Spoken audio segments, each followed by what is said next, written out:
thrilled to be here. It's always a pleasure to do anything with Chris. He's just such a pro and his man. And she lives the life that I want to lead, which is somehow making that jump from journalism to academia. I seem to just try to maybe do everything at once and see if it pans out. But so I aspire to be Chris when I grow up. That's my motto. Or next week if that could be arranged, but it won't, so instead I'll just do this. And then, yes, just to add to Chris's introduction, I feel like I need to say that, as you might have seen, of course, my office was frenetically emailing me as I was coming over here and right now, because the Government Accountability Office has just released a report this morning saying that, guess what, of the threats facing the United States, they list the top ones. And new to the list this year is climate change and our satellite program, saying that basically we don't really know, we're not good enough about predicting the weather, particularly when they're trying to slash funding for satellites. And by the way, people aren't taking climate change seriously enough, and this is a huge crisis. So of course, basically they're saying, do you feel like you can write this story? And my reply is, not in the next hour. So if you want to check in later, we'll check in later on that, and I can send you some sources. And most likely what I will do is I will be sending a feed with someone else writing the story, but it gives you kind of a sense of course, first of all, what happens, kind of the combination of how climate change really matters, and there's all this stuff happening on it, but actually, and I think this might be a good place to start from the journalism perspective, there are a limited number of people who really focus on this on a daily basis. And would you like us to crowdsource your article, please? That's a very kind offer. Maybe not for this one, since I'm not the lead, but next time I'll get you. So it is a very good point. So what I think that shows you is, in some ways, again, this is a blessing and a curse. I love what I do. As Chris mentioned, so I spent my career as a political reporter, got burnt out doing that, and switched, 9 years ago to covering the environment.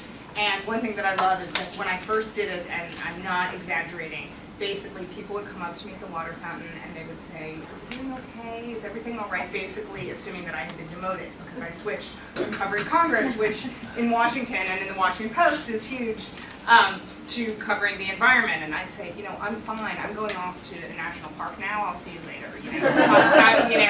Have fun going up to the hill for the 17th time. But it is true that what's very interesting is initially, people just didn't quite understand why I made this move, and really there were a couple different reasons. One, again, I spent lots of time covering Congress. I'd written a book on it, but I really was ready to kind of do a more substantive beat. I really love the fact that while I am a political junkie and politics and as well as policy are a huge part of my beat, I also really love learning science in a way that I hadn't before, and that's been really exciting. And on top of that, what's been really interesting is over the time, of course, the beat has become more important, that basically people do, at least on an abstract level, understand that these issues matter more, although I certainly would say I still think there's a gap between how much I think it matters, and many of the people I talk to on a day-to-day basis, and how much, whether it's an institution like the Washington Post, or whether it's an institution like the US government, how much they grasp it. And so basically that has been kind of the tension, and so in one level I feel what's been nice is in some ways I have had this period to kind of build up expertise and understand what's going on and get to meet some of the key players, including the late Steve Schneider, who's a wonderful person, and it was a tremendous loss that he's no longer with us. But it's allowed me to learn this, and then I can, in some sense, kind of deploy this information at a moment's notice when things are happening. And what's really kind of interesting when you look at what's happening now is that I have to say that there was this period, for example, in 2009 and 2010, when first of all Congress was actually working on this. The House did pass legislation curbing greenhouse gas emissions. When this was in the news and we were focused on it and my editors cared about it. And then frankly, not only did that legislative effort fail in 2010, but frankly, Obama stopped talking about this issue, and so did basically most members of his cabinet and administration. And everyone, when you talk to people, there was a deliberate decision that this was not a winning political issue, and that this was not something, while they would continue to pursue policies, which they absolutely did, they simply would frame them in different terms. And I think we've seen this time and time again. You saw it when, for example, when they did what everyone would argue is the most significant climate policy adopted by the United States government is curbing greenhouse gas emissions from vehicles. When you interviewed his top people on this policy, if they mentioned greenhouse gas emissions, it was the fourth or fifth objective that they would get to. They would talk about curbing our dependence on foreign oil, they would talk about saving consumers money at the pump, and really while they acknowledged it was a factor, it was absolutely not their lead, to use a newspaper term. It was not what they led with when they were justifying this decision. And we saw this time and time again. So I basically did an entire series a couple years ago called Shifting Gears on Climate Change, where I explored what the administration was doing about climate change without explicitly, engaging Congress on it. Last year I just did a whole series on adaptation to climate change, basically all the things that now the administration has set in motion to kind of deal with the real world impacts. And so, these things are absolutely happening. But in terms of the national discussion, there's just no question that it receded, particularly at the time of an economic recession, and so it simply was not top of mind for a number of people. And so then, to bring us up recently, what of course I think is very interesting, and that just one other, the epilogue to that is that of course, what I thought was very funny, as Chris mentioned, so we're always tasked in terms of live blogging, significant political moments, right, to see how they relate to our expertise. So, for example, I was on point for every one of the debates as well, right? You might have noticed that literally climate did not come up. Now, luckily, I also, along with my fantastic colleague Steve Hudson, cover energy. And so what's funny is, of course, we were very busy, particularly in I think it was the second debate, was the one where, Romney and Obama at one point really kind of feuded over oil production and various things. But it was just fascinating that energy was absolutely a critical topic in the election. It was something that Romney was trying to use to his advantage. He's the one who really put it on the table, not Barack Obama. And he talked about it a lot, but it was framed really, entirely when it comes to Romney, it was framed simply in terms of jobs and economic development. When it was Obama, it was both that, but then it was also basically energy independence. But if you look at, and you can go back and watch the tape, if you look at what Barack Obama said, he talked about the need for renewable energy. He literally did not mention curbing greenhouse gas emissions. That was not at all part of his sales pitch, for lack of a better term. And so it really wasn't until you got to his victory speech on the night that he won the election that he mentioned, obviously kind of the threat of climate change facing our children. And so obviously we were all looking to see what he would do in terms of a shift, and I think what you clearly saw with the second inaugural, which, again, it surprised just everyone in Washington how he really made the moral case for addressing climate change and how he kind of spoke about it at quite some length.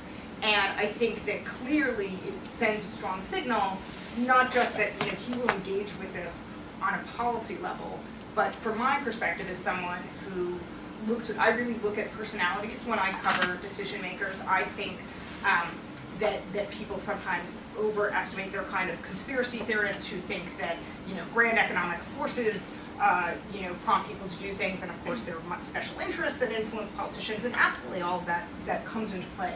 But I also think individuals matter. One of the best examples of this is Bob Inglis, a former South Carolina representative who's, by every stretch of the imagination, is a conservative. In his last congressional race, the last one before he ended up losing the primary, which I'll explain, but when he was running for re-election, his own daughter said she would not vote for him if he didn't change his position on climate change. And he changed. He had gone on one fact-finding trip, I think to the Arctic, but certainly he'd gone to some place where he was observing climate change. And between that and essentially his grown daughter saying that she would not vote for him, he started to take climate change seriously. He faced a Tea Party challenger in his primary and he lost. He is out of Congress and he actually is working at George Mason University on reaching out to conservatives on the issue of global warming. But it gives you a sense that, I don't believe that things are preordained, and I do think how people personally view issues can have an impact. So to me, one of the things that's most interesting about that inaugural speech is, again, first of all, the fact that he really is making a moral case. It wasn't the economic case. And, it is clear you cannot read that speech and listen to what he said. And also, I, of course, did interview people who talked to him right after he gave the speech. He obviously feels like this is part of his legacy. Whether or not he can execute the policies that will ultimately, change how people view him or, shape how people view him decades from now. We'll see what happens. But I think what was very clear in that speech is you saw an individual who takes this issue seriously and feels, frankly, for lack of a better term, feels guilty of it. Yes, go ahead. I'm just wondering what you think about the fact that if all of the work he had done that could be related to climate change before the victory speech, he didn't mention climate change and now is so passionately talking about it. Do you think that says something about how he views the voting public and their relationship? It's a great question. I think it's certainly, yes, I think it says both something about how he perceives the American public. I think it says something about how his advisors view the American public. I think there's no question that senior people close to him, have consistently seen this as more of a political liability than an advantage. So yeah, and there's no question, it's not a coincidence that he is talking more strongly now that he has a second term than in his first term. I think that's absolutely part of it. And again, it's obviously hard to piece out everything, but there's no question that that's an issue. And again, I have many of his top people who were advising him, particularly in the first term, were not particularly enthusiastic about grappling with this. So, and in the same way that now, for example, he picked John Kerry to head. So for example, I would say John Kerry, who is now Secretary of State, he didn't pick him because of his position on climate change. But the fact now that the Secretary of State takes climate change much more seriously than Hillary Clinton, who everyone said, oh, she was on the Senate Environmental Works Committee, she'd been to the Arctic, there's a tremendous difference between how central John Kerry thinks climate change is and how central Hillary Clinton thought climate change is. So I think it's a combination. There's certainly a political just a calculation that goes into this, but I also think he has a slightly different lineup of people who are doing it. His chief of staff, Dennis McDonough, had worked on climate change at Center for American Progress, the think tank where he was based before. It wasn't his central brief, but it was something he worked on. So I think a confluence of factors can help account for that shift. And so what's very interesting is that, so to give you a sense of, again, still how I think there is somewhat of a disconnect between, again, how maybe even the president talks about these things and his top advisors or, senior officials in the White House. So and it's a classic commentary on both the media and the Washington establishment, which is that, so he makes this big section, people, okay, they were a little taken aback by what he said about gays and comparing Stonewall to Selma, but that's fine, and everyone was kind of prepared for that. He'd come out in favor of gay marriage. So here you have a bunch of reporters sitting in a room. Obama's just given a much longer discussion of climate change than people thought. So you have White House reporters who are questioning Jay Carney, the White House spokesman, about Obama's climate policy, right? It's a natural thing that White House reporters do, that they ask questions in the next day's briefing about what's happened the day before. So all these reporters sitting there started asking about cap and trade. Cap and trade is dead. Anyone who covers, right, cap and trade knows that, trying to use a market-based mechanism for curbing carbon emissions from major sources such as power plants and allowing them to trade allowances right now is politically, it's not politically viable given, what happened in the debate. So essentially you had reporters who weren't as well-versed in the subject who were asking about cap and trade. And then you had Jay Carney, who again is familiar with cap and trade and is not nearly as familiar with some of the other more recent developments that have happened in this arena. And he starts talking and saying, no, we're not going to do cap and trade. So you really had these two entities talking past each other in part because climate has not been on the top of the agenda. So in neither side were they well versed in what was going on. Yeah. So the two big decisions that they'll have to do this year are final rules on greenhouse gas emissions for new power plants and Keystone Pipeline. And I'm curious to know, Juliet, if you think, obviously both will go through the political shop. Are they decoupled, or could you imagine them approving the pipeline and putting out very stringent rules? Or And what's your sense? Yes, so one modification, so no, while they are going to finalize greenhouse gas emissions for new power plants, that's not the big decision. What you're referring to, right, is the idea of whether you regulate greenhouse gas emissions from existing. Right. That's right. So that and Keystone. So without question, and I'll get to Keystone in 2 seconds. There's no question that those are the two most important decisions, and it's not inconceivable that when the White House is making this calculation, that they would say to themselves, look, we're going to give environmentalists a win on one hand, and we're gonna defeat, we're gonna, so. Yeah, can you explain the power plant thing? Of course, I for think people who everybody don't- knows Keystone and what the Keystone issue Pipeline, is right, there, people but- know that, sure. So but the existing power regulation, plants, right. yeah. So the existing power plants, so the issue is that the Environmental Protection Agency, which under the Clean Air Act has the authority to regulate all sorts of pollution, and basically determined in December of 2009 that carbon dioxide counts as a pollutant under the traditional definition. They are, they have already issued a proposed rule which essentially says that any new power plant built in the United States must meet a certain standard of emissions, which essentially is equivalent to any new natural gas-fired plant in the United States. So it's less polluting than an old plant. It is not, it's not the silver bullet to kind of really address large emissions because there are no new coal-fired power plants being built in the United States. So it's basically saying we're just going to lock in what's happening in the market right now because who knows, maybe natural gas prices are going to go up and then people might be tempted to build coal-fired power plants, and so we're just going to kind of codify this. So that's going through. The real question is there are many aging coal-fired power plants in the United States. Since you build a plant and it can last for 40 to 50 years, some actually even run for more than 50 years. And so the question is, they are now basically the largest outstanding source of greenhouse gas emissions in the United States. To give a sense of what a big chunk this is, the World Resources Institute just published an excellent analysis. Anyone who's interested in this topic should read. I think it's called something like From Here to There, basically looking at the administration's current commitment, which is that it's going to reduce greenhouse gas emissions 17% below 2005 levels by 2020. This is what President Obama pledged in Copenhagen.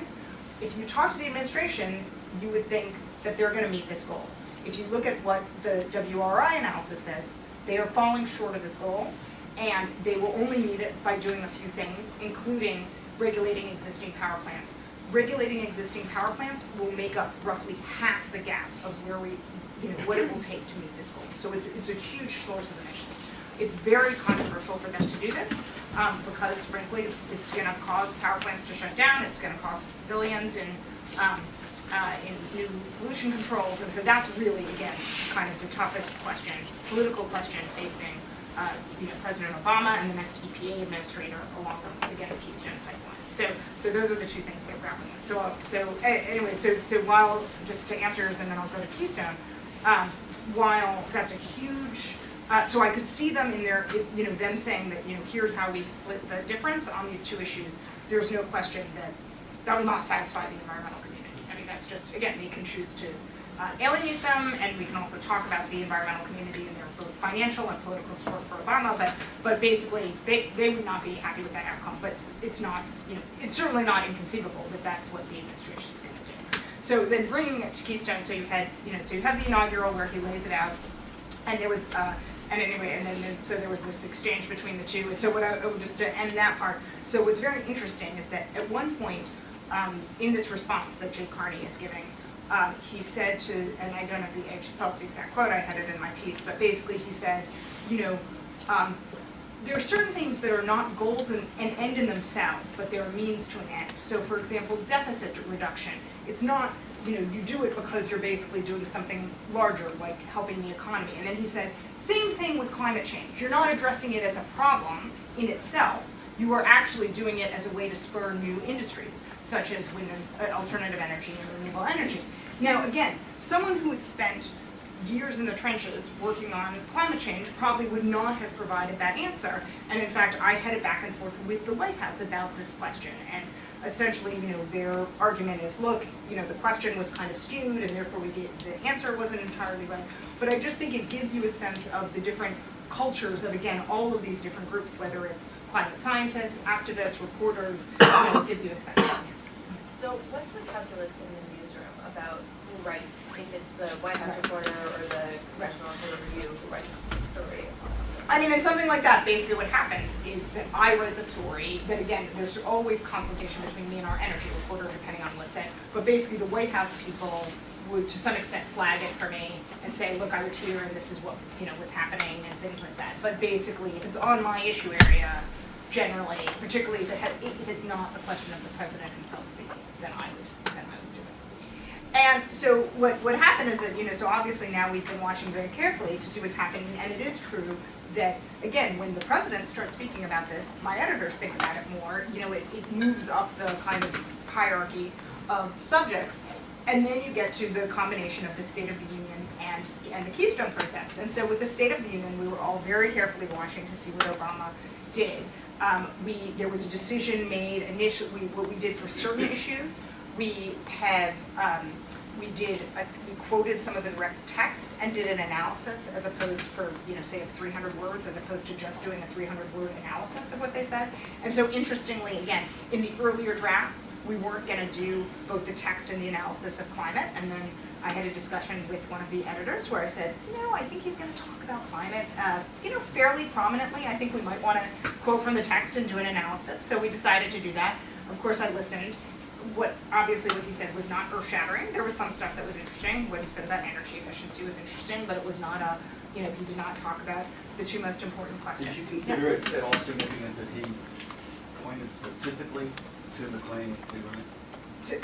No, in fact, I think that's a total red herring because he does not, no one expects cap and trade to happen.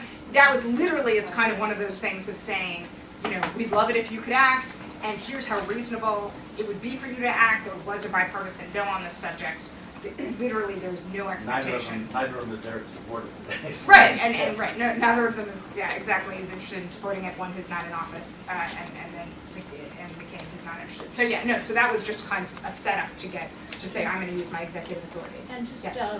Since we're talking a lot in the class that, about process and how it's done, we'll talk a little bit about the timing since the State of the Union is basically on deadline. Right, so exactly. So part of the issue is, right, and it starts late, it's supposed to start at 9, it doesn't start till 9:15, you know, we have our various deadlines. So the point is, while I was fully prepared, I recorded out in advance, I got a sense of what he was going to say, I had prepared things in advance, but still, we still are scrambling on deadline, because also you have to see, even you get the text, say 10 minutes before the speech starts, but then you have to listen to what he actually says, because of course he sometimes veers a little bit off script, but not much, which is, it's a lot easier to cover Barack Obama's speech than say Bill Clinton's speech in that sense. And so basically I'm scrambling, I have to, you know, again showing you how, again also how we're repositioned, so I have to fire off 3 blog posts immediately as he's speaking. I'm sending to the copy desk, you know, an analysis using direct quotes, doing my analysis, so that's going on. I've also simultaneously had to save, you know, the print textual analysis and indicate to them here in you know, in the kind of mode that we can where it doesn't appear in the text, here's the quote that I'm referring to, and, you know, make sure that they actually physically draw a line to, you know, show that. So we do all that so that gets in the paper. So, you know, it's kind of, you know, it's good enough, right, that we got that, you know, we got that in. We didn't do a separate story on it because, again, and also it was not the central theme of his speech. The central speech of his speech was economics and the middle class. So we do all that. And then the next day there's a Keystone Protest, and so both my colleague Steve Lawson, who's done a whole series on Keystone, and myself, we go down there, we turn around a story. We know that it's going to get good web play, people will be interested in it, and I thought it was again particularly noteworthy. If you look at our lead, the whole point of our story was to say this is the one thing we didn't mention in the State of the Union that has to do with climate. So it was kind of a nice way to take stock of that issue. Because particularly the State Department will issue a draft environmental impact statement.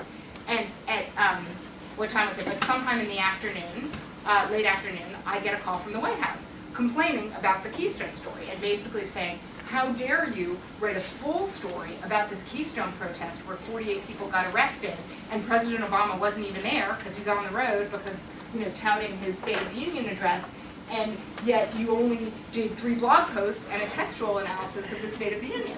And so I had one of my lovely discussions that I have on a regular basis with the White House about why I make the decisions that I do and how I'm trying to cover everything and the different thresholds for news. But it gives you a sense, I mean, they really do watch all of this coverage.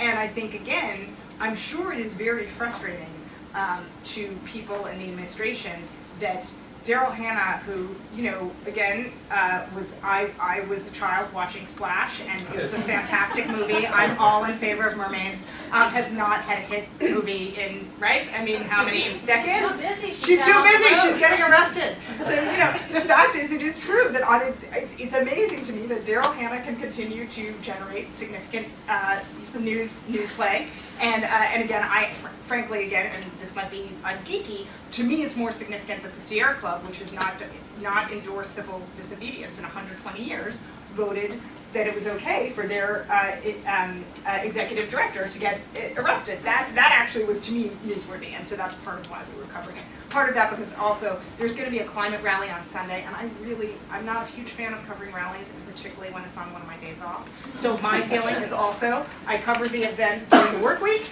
and you know what, the climate rally takes care of itself on Sunday. So there are all these calculations that go into why one makes decisions about news, but anyway, it just gives you a sense of the interplay and how, you know, certain issues sometimes resonate more than others. But I do think one of the things it really shows you is that just, you know, again, after a long time, Barack Obama is making some news about climate again, and that, you know, that matters, and that also has an impact. So that's kind of my overview, and yes, go ahead. I'm stuck a little bit on what you had. And this vision. Everybody speak up. Yeah, speak Yeah, loudly. sorry. This vision you had painted of the discussion with Jay Carney and the discussion about Yes.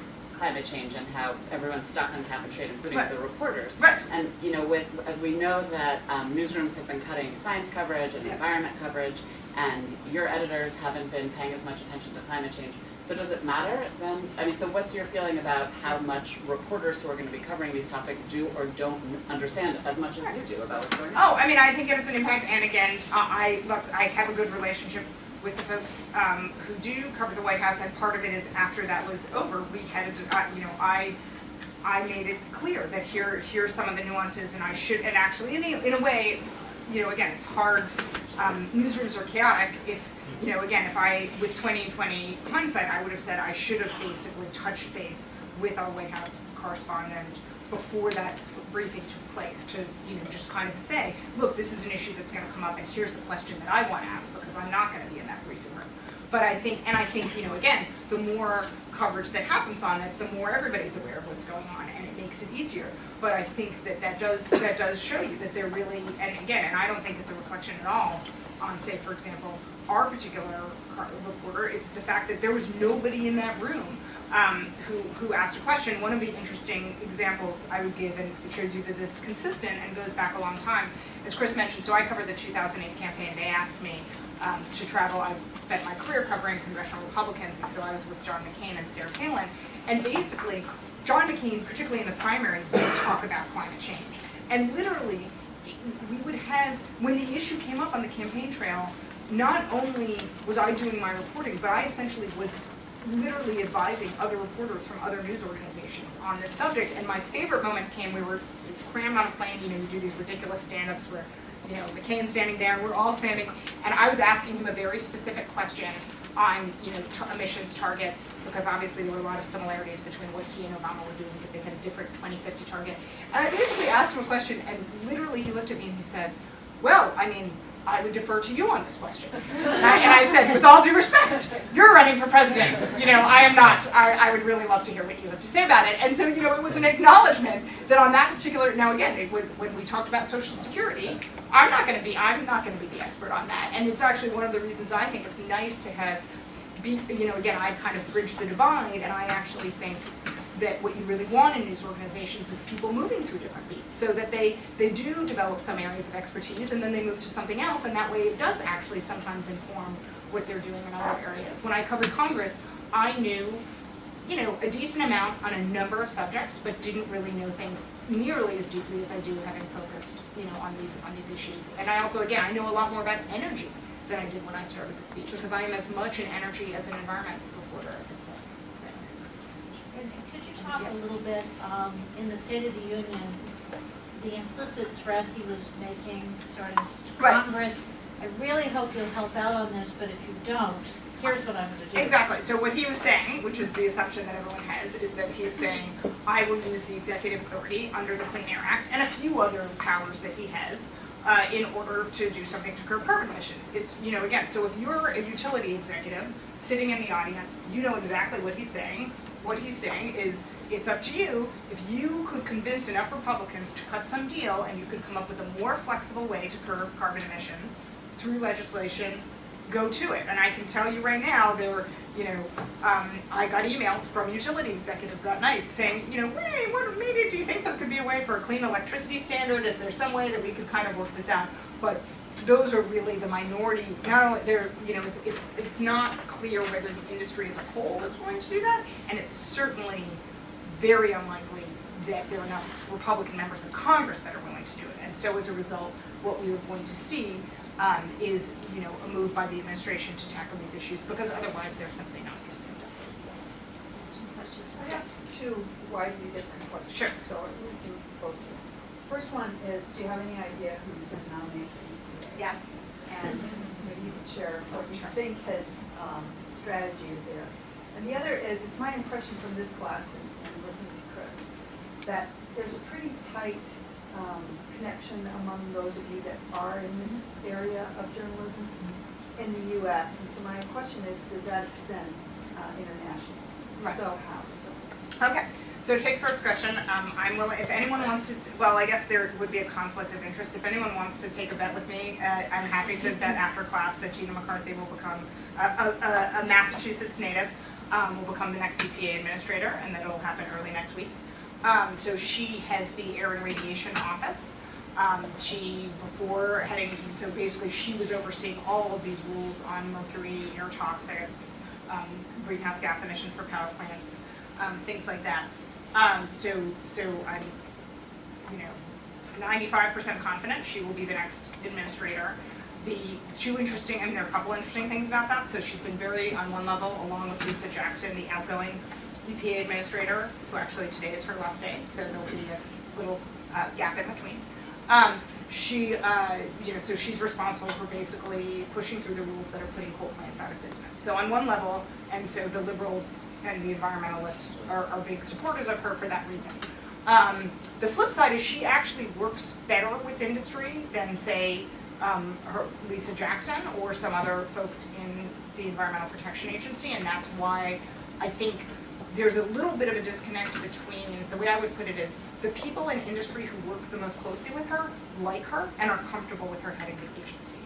This does not necessarily extend to, again, Republicans broadly and congressional Republicans. So this is not to say that she will have an absolutely easy confirmation process, particularly because there's a sense in Congress that she's not responded quickly enough to their requests on certain issues. But it is just interesting that she certainly has a better working relationship with industry. The other very interesting thing to say, and this is, as Chris mentioned, I'm teaching this class, and it's great because it just, I happen to sign up to, I teach it once a year, and I happen to sign up for this quarter, and there are just so many things, like every week there's something in class that's happening, in current events that we can discuss. And so I come in and I'm vetting, I'm telling them who's going to become a cabinet secretary, they were going to hear the inaugural, all the things like that. We've had these discussions in classes, and it was one of the most interesting discussions we've had, that basically, particularly as Obama is choosing people for his cabinet members for his second term, the fact that it's so explicit that gender and diversity racial diversity are a factor in these cabinet appointments is very interesting. And so, for example, for people who would say, if the question is, does it matter, has the administration been consciously looking for women, particularly to fill the posts that I cover? The fact is they absolutely have, and that's been very interesting. So, that is just certainly part of the equation, and it's one of the reasons, I am more confident that she will get it than, say, the deputy administrator. Wasn't that true last go around? That was true when you It's true. It was true in general, but I think He didn't do as well as expected. Right, and I think that he was under. I think partially what's made it so blatant this time is because his first 3 key appointments were all men. So I think the combination of having Hillary Clinton lead and then filling defense, state, and the CIA with all men puts really added pressure. In answer to your second question, we certainly have some connections with people in other countries. We see them in international climate meetings. I saw a British colleague of mine at from The Guardian who's here for AAAS. So there's some connection with reporters from other countries, but I wouldn't say it's like a daily part of my life. although maybe just historical, it's the Copenhagen conference, which almost everybody covered if they could, but Juliet was there. I mean, maybe take us back a little bit to covering these international negotiations, and I don't know if you think that's going to come back as a story as well. Right. So yeah, I mean, I've covered many UN climate negotiations. It's in many ways a commentary on how lackluster they've been in the last couple of years, that I have not bothered to go to them. I didn't bother to go to Qatar. But they're also very expensive. I didn't go to Doha. I've already covered one UN climate negotiation in Poland, and I can tell you I will not be going to the one that's coming up in Poland yet again this December. And so I think that Copenhagen was fascinating, and that was this incredible moment where you felt like, again, there was this huge momentum. It really looked like, at least, I mean, even then, while we were skeptical of whether, for example, the House climate bill would make it into law, you still at least felt like something was really happening in the United States. This was something that the administration was going to do a lot of work on. The fact that you had so many heads of state coming, and that you just had this huge number of reporters and things like that. There was a lot of just energy and excitement and interest in that. I will be watching them more carefully now that John Kerry is Secretary of State. I think that there's just no question that he again, I met with him when he was in Copenhagen. He came to Bali in 2007. I mean, this is a person who again, basically, if the Senate wasn't actually voting, he came to these international climate conferences. So there's no question there's a level of investment that you'll see on his part that again is very different from what we saw. So there is that, but it's at the same time, again, I'm not booking my ticket for Poland. Oh, actually, you know what? I want to answer your question, but Tim had his hand up before. Can I just go on? Do you want to go in? Oh, students have Oh, student priority. Go ahead. Go ahead. Well, You my go. question is, how much impact do these international negotiations have on the local U.S. policy?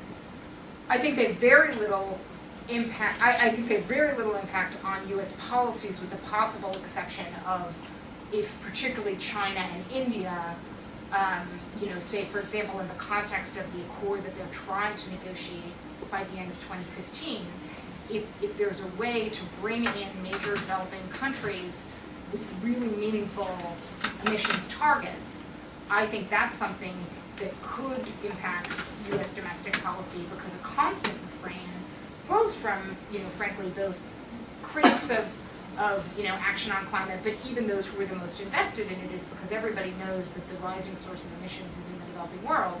If you could get, for example, those two countries alone to really, internationally commit to something, that makes it much easier to do something domestically. So there is that. But I think it's been particularly the last couple of years between both the Rio +20 UN summit on the environment this past year and these UN negotiations, they still serve a purpose in terms of kind of bringing a lot of people together who are working on the issue, and there are all these side events where kind of things are discussed. But in terms of the practical impact of these talks, it has really, certainly not been, it has not delivered on what people had traditionally thought its promise was. Well, and touching upon both the link to the foreign correspondence and the larger question about covering climate as opposed to covering political considerations about climate. Yeah. Sir Robert Watson's expected to come out in the next week with a rather major statement about how none of the targets are anywhere near, from the scientific point of view, of what needs to be achieved. Right. And it's going to be a sobering issue, because he's now been knighted in England for the Tim, scientific can you identify community. for the class who that is, or for the Bob whole Watson. group? Yeah. Bob Watson is the former chair of the IPCC, was removed rather unceremoniously because of a series of memos written back and forth between Exxon Mobil and the Bush administration, and has since been a serious scientist for the World Bank, and then now in England. Now, covering his statement will be an important issue for the American public, it would seem to me. And yet it probably won't be covered in most American newspapers. Right. I mean, I feel like I write, again, I have a lot of respect for Bob Watson, who's someone I've talked to in the past. And, you know, I can't say, it kind of depends on what he says and when he says it, whether we would cover it. I guess I would say, if you look at the body of my work, I both talk about how we're failing to meet the 2-degree target that has been kind of agreed upon, and I talk about the limitations of even those targets in terms of curbing dangerous impacts of climate change. So I think the most important thing is to continue to provide our readers with kind of the latest peer-reviewed science, the latest assessments that kind of show both where we are on this trajectory of what we say we're going to do and what we're doing, and also what are the climate impacts associated with different emissions levels. So I guess I think that it's while it is important. I agree with what you're saying. I mean, sometimes, you know, there just was something on Friday. It was like a group of scientists wrote Obama to say X and Y. Again, to me, that genuinely doesn't reach the threshold of news. You know, almost. I mean, it depends who it is and things like that. But we've already, you know, it's pretty clear that by any standard measure, most climate scientists think that what we're doing is inadequate. So part of the question is what's new about it, and also part of the thing, and this is really true in this internet age, which is that exclusivity is tremendously important for me. I mean, it's like, for example, and I was struck by this because I broke the news of Sally Jewell's appointment as Interior Secretary, right? And basically, and I had the information, I made an agreement where I wasn't going to post it until the morning of the announcement. I ended up, you know, then other people started calling, and so my story got up, you know, say 25 minutes before anyone else did it, 25 minutes. It mattered tremendously to the Post. We got much more web traffic. I frankly, I had a richer reported story, and then I had a much richer profile than many people for the next day's paper, but to have news that other people don't have in this particular era is critical. So, you know, the thing about Bob Watson, sometimes again you say, well, is this a hook for another story I can do? Is this maybe is this part of what I would incorporate it? But I can guarantee you the wires are going to have to do something on it. Maybe we can take a couple paragraphs from the wire services. These are just some of the calculations that we have to make, because I know that there's no question that other people are going to have exactly the same information. And so that's a challenge that we face. So it doesn't mean that we discount it. It's just that I think there's kind of a whole list of criteria that we look at when we're considering it. And on the science side, could Yeah. you address a little bit the rise of the climate skeptic movement and whether that's losing some steam and how it's been fueled? Right. I mean, that's been another really interesting development. I mean, I would say, you know, sometimes it's pretty hard to gauge, you know, again, how much as a movement, how significant climate skepticism is. I think you would say that, you know, when you look at the polling that the Washington Post and others have done, there was a surge in skepticism among conservative Republicans that we've seen in the last few years. So where there literally at one point there was a 20-point drop in how many conservative Republicans thought that climate change was occurring and that it was driven by human activity. So what you had is a real shift among conservative Republicans, which then triggered what we obviously saw in the Republican primary, which is you went from when I covered the 2008 election, every single Republican candidate, with the exception of Fred Thompson, said that there was a connection between human activity and global warming. And again, McCain made it one of the central themes in running for and winning the GOP nomination. In this last, GOP, you know, presidential race, the only candidate who continued to say there was a connection between human activity and climate change was Mitt Romney, who then, of course, you know, made some statements that were a little ambiguous, but at the end of the day, he did not back away from that. So what you saw is, I think, you saw this real shift. You know, so you saw a shift in the primary electorate, which then translated into how elected officials talked about it within the GOP. As a general, so now where are we in the, you know, wake of whether you're talking about Superstorm Sandy or, you know, things that are happening? I think that, you know, you're seeing somewhat of a you know, again, like a somewhat of a shift among the electorate, although again, you pretty much have a consistent 3/4 of Americans think that climate change is happening and that it's connected to human activity. It's just a question of voter intensity. I don't think you see a real significant shift in how intensely people feel about this issue. So, and in terms of the climate skeptic movement, it continues to be extremely active.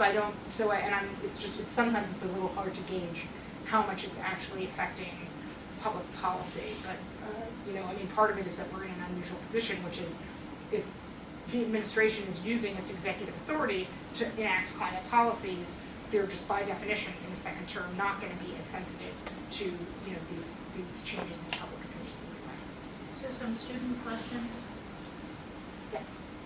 I was kind of mystified by the silence on the president before the election, because, again, McCain in 08, and Romney was already on, and Chris Christie has been on the record for over a year before the election of association. So do you assess that we're now past it, that we can not play those tactical games of not talking about things, not putting things fourth or fifth down the talking points in the future, and we finally, it's conventional wisdom now, or 4 years from now are we going to be ignoring the problem? That's an interesting question. By the way, the one person I would take issue with is with Chris Christie. I think he does, he says there's a link between human activity and climate change. He's the one who pulled New Jersey out of the Regional Greenhouse Gas Initiative.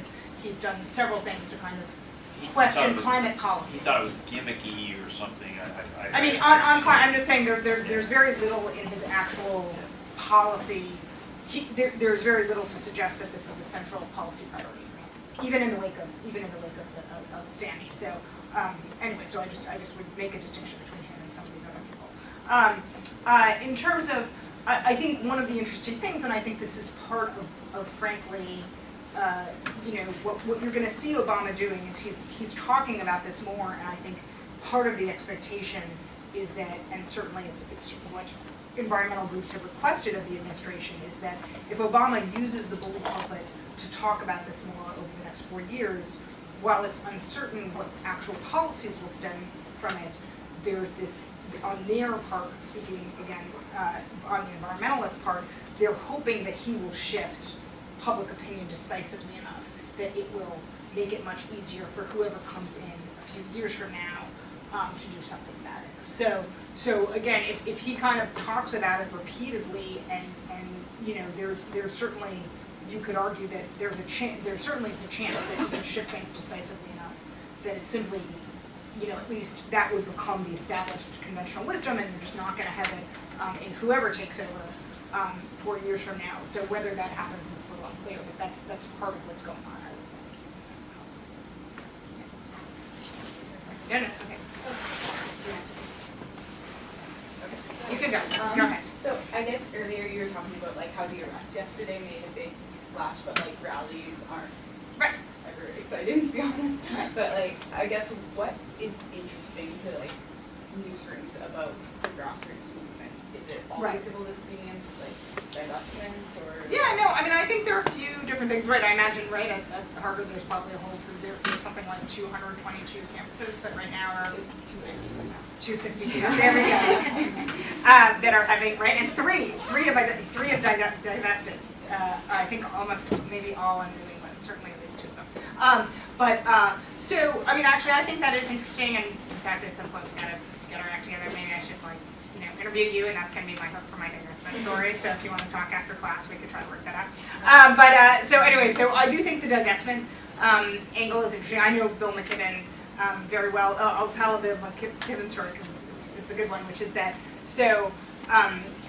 Bill McKibben in the fall of 2009 came to the Washington Post, and who I'm sure people here know who Bill McKibben is, right?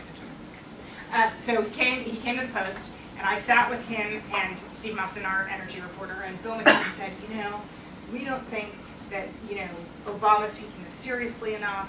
I am going to start a grassroots movement that's going to make climate a priority in the United States. And we sat there, and I kind of smiled a little, and I said, okay, Bill, you let me know when that happens, because, I haven't really seen that movement manifesting itself, so you check back with me, and I'm really open to hearing about it. And then we went home, and my husband is an environmental ethicist, an academic who knows Bill McKibben. And I kind of told him the story ha, ha, ha, here's my day at work. Bill McKibben promises he's starting a grassroots movement. And my husband, to his credit, who also weirdly picked predicted before anyone else that Sarah Palin would be the vice presidential nominee, so I need to listen to him from time to time. He's your primary source. Exactly, apparently so, except I ignore him all the time, which is why I probably would have better reporting. But so basically, I told him this story, and he said, I just wouldn't be so dismissive of Bill McKibben. You really need to take seriously what he's saying. And I always cite this as evidence of how sometimes, again, we reporters can underestimate what's happened. But I think what's interesting, and frankly, again, not people, necessarily being arrested, but again, the Sierra Club thing was interesting, is that, I do think it's interesting that, and Bill, we've used Bill as kind of a hook for, our stories, although again, I think sometimes you have a danger of focusing on one individual, but, he and the students at Middlebury who really launched 350.org, I do think that they, by focusing on Keystone, have been able to connect climate to people's lives in a way that it wasn't done before. And I think, frankly, the fact that you had a pipeline that was running through people's private property, obviously, to me, what's interesting, of course it's interesting, I interviewed a rancher, one of the people I made sure to talk to was the designated Randy the rancher who had come. We thought, frankly, it was a little funny that you had kind of protest by invitation only, that you had 50 people, representing different parts of the American public were arrested, and that in itself was kind of funny. But so I think it is interesting, and particularly I think it's interesting because to me the central test that I've always had for this issue of climate is that you don't have the voter intensity. If you don't have the voter intensity, you don't have political action. Because I think what we saw in 2009 and 2010 is that you actually had some elected officials who cared about this more than the American public. And that was basically part of its undoing. And to say nothing of all the inside deals that were made in an effort to get the bill through the House. And a few other things we could talk about. But so anyway, so I'm interested in it because I think it speaks to whether there's enough political momentum to basically support the politicians who want it. Ken, just one thing. I don't want to get out of here without discussing extreme weather. So you mentioned Sandy. Yes. And so could you talk a little bit in terms of getting the public engaged and interested, how much that has propelled the discussion, bringing extreme weather to the fore? I think it matters somewhat, but I don't necessarily, and I guess I would kind of, again, if you couple extreme weather with kind of every other climate shift out there, like the sea level rise that people are seeing in some of their communities, the fact that the birds are coming at different times, that you have blooming. There was actually, I didn't have a chance to cover it, but I think some of you probably saw there was an interesting paper that looked at rates of blooming in New England and going back to Emerson and Thoreau's writings, and they had really precise records so they could say how that thing. I think all of those change how people feel about it. My husband was very pleased if I quoted him yet again, so I will, that he said he thinks it's going to take 3 Sandys to change the American public's perceptions of this. I don't know if it's 3 on top of what we already had. I think it was 3 more Sandys. The likelihood that we're going to have 3 or even 2 more superstorms in the near future that are actually going to slam into one of the most populated areas in the United States might not be, I don't know how often that will happen, as we go through and debate these things. So I think it absolutely makes it more real to people.